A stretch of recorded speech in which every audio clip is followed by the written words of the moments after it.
Crews in Cleveland are getting streets and buildings ready for what looks like another big production. A lot of talk about a new Superman movie. Filming could start in a few days. News 5 anchor Damon Maloney shows us what's popping up around town.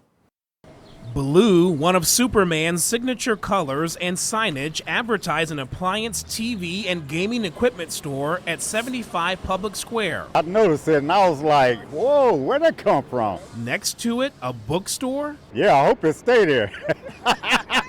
They're not new businesses. Turns out a production crew is behind them, and we saw workers doing some finishing touches. What do you think about all that work they got to do?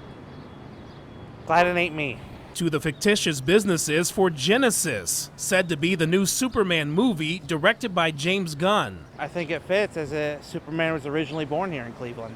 The feature film with a budget of $363 million is slated to get an $11 million Ohio motion picture tax credit. We like Hollywood. An application says 25% of Genesis will be shot in Ohio, in Cincinnati, and Cleveland, with more than 3,200 Ohio residents projected to be hired.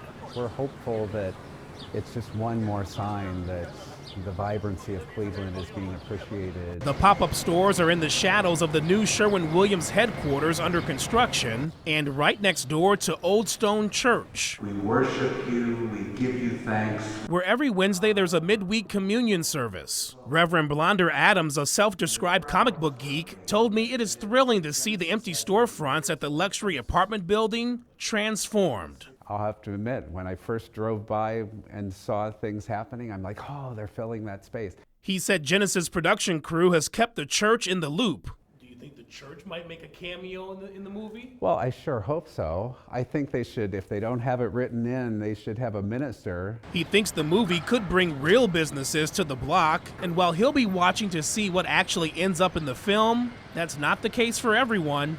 I don't watch movies, so I probably won't see it. But some of your friends and family may. Damon Maloney, News 5.